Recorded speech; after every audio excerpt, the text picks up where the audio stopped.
آج میں آپ کو ایک ایسا سچا واقعہ سنانے جا رہی ہوں جو ہمارے نبی کریم صلی اللہ علیہ وآلہ وسلم کے اخلاق، نرمی اور خدمت خلق کی اعلیٰ مثال ہے۔ یہ واقعہ ہمیں سکھاتا ہے کہ دین کا سب سے طاقتور پہلو صرف الفاظ نہیں بلکہ عمل اور کردار ہے۔ مدینہ منورہ کی ایک خاموش رات تھی، گلیاں سنسان تھی، لوگ اپنی اپنی گھروں میں سو چکے تھے اور شہر میں ایک سکون چھایا ہوا تھا۔ اسی وقت نبی کریم صلی اللہ علیہ وآلہ وسلم تشریف لے جا رہے تھے اور راستے میں انہوں نے دیکھا کہ ایک بوڑھی عورت بڑی محنت سے اپنا سامان ایک جگہ سے دوسری جگہ لے جانے کی کوشش کر رہی ہے۔ وہ تھکی ہوئی تھی، قدم لڑکھڑا رہے تھے اور سامان بھاری تھا۔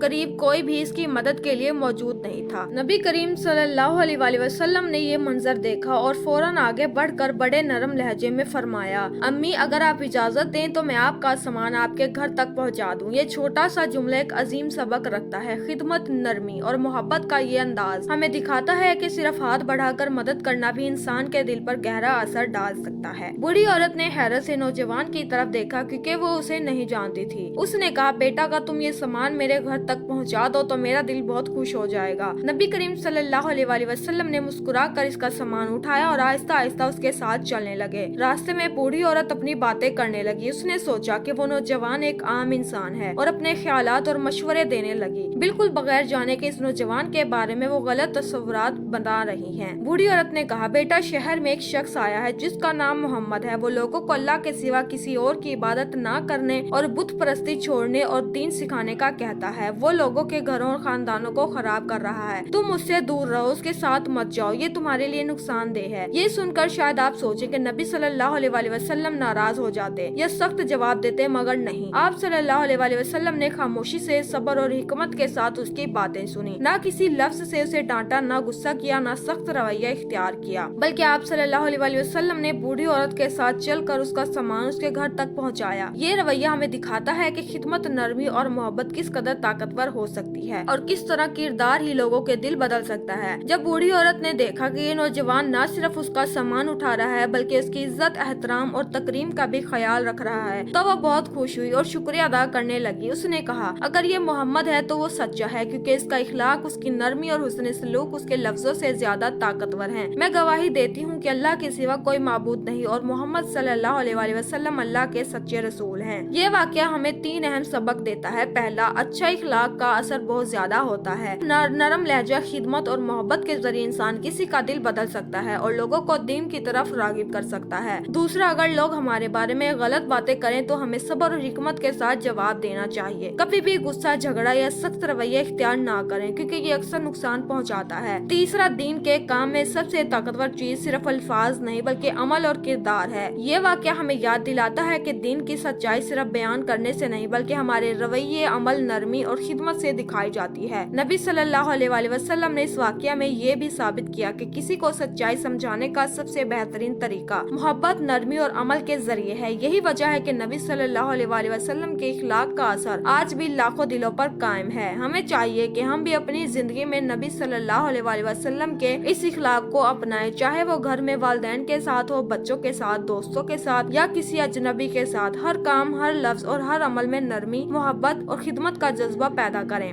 اللہ ہمیں نرمی، حسن سلوک اور سچے اخلاق عطا فرمائے تاکہ ہم بھی لوگوں کے دل بدل سکیں اور دین کی سچائی کو اپنے عمل کے ذریعے دکھا سکیں۔ آخر میں ایک چھوٹی سی دعا، اے اللہ ہمارے دلوں کو نرم کر دے، ہمارے اعمال کو ہمارے اور دوسروں کے لیے فائدہ مند بنا دے اور ہمیں نبی کریم صلی اللہ علیہ وسلم کے اخلاق پر چلنے کی توفیق عطا فرما۔